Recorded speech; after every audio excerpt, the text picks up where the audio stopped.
Tribuna Livre. Vamos falar sobre o assunto que é cada vez mais recorrente, a síndrome Burnout, ou burnout, como queiram chamar. Esse que é o esgotamento profissional que faz muitas pessoas se afastarem do trabalho. Para conversar conosco sobre esse tema, nós recebemos agora a psicóloga Maria Josenilda Avelino. Maria, seja muito bem-vinda ao nosso programa. Tudo bem? Tudo bem, Júnior. Bruno, desculpe. Bom dia a todos que estão nos assistindo, a você, né? Então, é uma síndrome, como você falou, bem recorrente, né?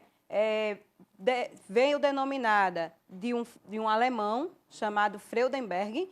Ele mesmo constatou que estava com a síndrome de burnout pelo excesso de trabalho que estava tendo. Então, é uma síndrome que é complexa, às vezes ela é bem parecida com uma depressão, mas ela se diferencia por justamente ser do trabalho e no trabalho os sintomas ficarem mais evidentes. Essa síndrome, ela é tratada através da psicologia ou já da psiquiatria? Então, primeiro de imediato é identificar os sintomas aos quais o indivíduo está passando, daí encaminhá-lo ao psicólogo para que ele faça um rastreio, uma investigação. Daí, o psicólogo, identificando que se trata de uma síndrome de burnout, encaminha ele para um psiquiatra, para que ele venha ter o tratamento adequado com ansiolíticos e antidepressivos. Para o nosso telespectador que está em casa, que não sabe o que significa essa síndrome na prática, quais são as características, quais são os sintomas, qual é a característica desenvolvida pelo trabalhador no ambiente de trabalho ou até mesmo em casa? Então, a primeira e exclusiva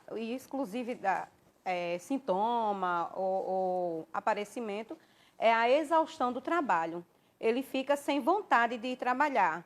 Ir ao trabalho se torna uma prática exaustiva, estressante, de estar ali, né? Então, a pessoa tem sintomas como fadiga, dor de cabeça, dores musculares, né? É bem parecido com a depressão, como eu já falei. O que diferencia é que uma pessoa depressiva, o tempo vai demorar mais com os sintomas, e a síndrome de burnout, com 15 dias, se eles persistirem, síndrome de burnout, por quê? Porque é no trabalho. Essa pessoa consegue viver bem socialmente lá fora, mas quando ela chega ao trabalho, ela chega já estressada, já exausta, já não querendo mais estar naquele lugar, porque aquele lugar acaba trazendo para ela, gerando conflitos que ela não consegue equilibrar emocionalmente. É uma espécie de desconforto, de não sentir mais prazer do que antes era prazeroso, é isso? Sim, sim. E que aí a gente até fala assim, então troca de trabalho. Não existe essa de trocar trabalho, porque você trocando de trabalho, você vai estar trocando apenas de lugar, mas ela vai permanecer ali. Mas isso acontece em todo trabalho, porque tem uma situação que é aquele funcionário que não se sente valorizado na empresa. Tem que saber diferenciar também. Tem funcionário que está desmotivado por uma questão salarial, por uma questão de uma não promoção. Isso não é a síndrome. Mas tem gente que está numa situação confortável, ganhando bem, tem um cargo de destaque, mas está com essa situação que a senhora está narrando, não é isso? Pela competitividade, né? Porque também os profissionais mais atingidos são os jornalistas, professores, profissionais de saúde em geral. Porque eles competem, o ramo é competitivo.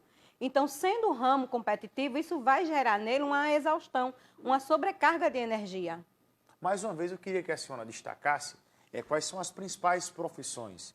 As profissões em que há um maior número de pessoas afetadas por essa síndrome e que buscam um tratamento. Então, os maiores, né, são os profissionais de saúde, os jornalistas, professores, a demanda em si que dá de conta dessa competitividade. Várias escolas, várias redes, né, de jornalismo. Então, onde Rede existir... social também, no caso, influenciadores digitais. Sim, sim. É isso que a senhora... Também, principalmente. E por que essas principais categorias que a senhora cita? Por trabalharem justamente com essa competitividade. Por trabalharem exatamente também com esse número elevado de trabalho, de sobrecarga. Eu preciso, como influenciador digital, ter conteúdos para colocar lá nas minhas redes sociais. Então, eu preciso ser melhor do que você.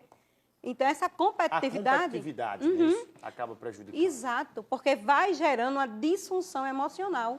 E essa disfunção vai me levar a uma carga de estresse, primeiro, que vai evoluir para uma exaustão excessiva, que vai evoluir para a síndrome de burnout. Ou, se não for tratada corretamente com psicoterapia, atividades, né, físicas e justamente ansiolítico e antidepressivo passado por um profissional, no caso psiquiatra, ela vai levar a uma depressão. E como quem está em casa agora identificar isso e buscar a ajuda de um profissional?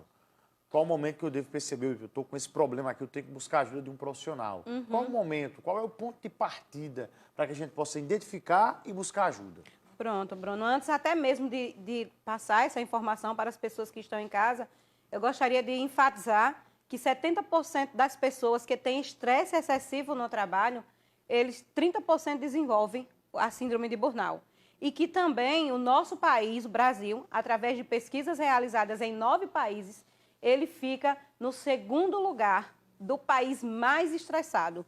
Ou seja, de pessoas mais estressadas no país, perdendo apenas para o Japão. Mas como identificar isso? Então, dores de cabeça, não tenho vontade mais de estar naquele lugar, aquele lugar me faz mal, né? Dores no corpo, né? Carga excessiva de irritabilidade, de agressividade, eu não sei mais falar educadamente, como eu falava de início, agora tudo me perturba.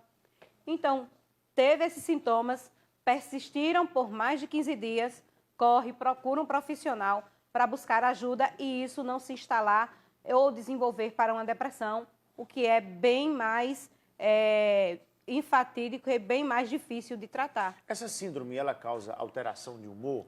Tipo, tem dia que o profissional vai estar bem, mas no outro dia vai apresentar uma crise, a oscilação de idas e voltas? Até, Bruno, horas. Você chega muito bem no trabalho e alguma coisa que te tira esse equilíbrio, que te deixa disfuncional. Então, e daqui a pouco, novamente, você, às vezes, é até diagnosticado com bipolaridade também. É por isso que faz-se necessário ir a um profissional psicólogo, porque ele vai rastrear, ele vai investigar e vai chegar justamente qual é a causa realmente da perturbação, da disfunção emocional que você está tendo. Eu queria agradecer a sua entrevista conosco, essa importante prestação de serviço para os nossos telespectadores que estão em casa e desejar uma excelente quinta-feira para você. Obrigada, Bruno. Agradecer a toda a equipe por mais uma vez estar aqui e pela oportunidade, né? Então, sentiu, né, qualquer disfunção, qualquer desconforto, procura lá na Unimed, nós temos sim o serviço de telecomunicação, é o Espaço Viver Bem, onde a gente consegue, né, estar atendendo as pessoas de forma online e isso buscando justamente esse equilíbrio, esse bem-estar para cada paciente, para cada cliente que chega ali. São 7h54. Olha, o governador João Azevedo inaugurou ontem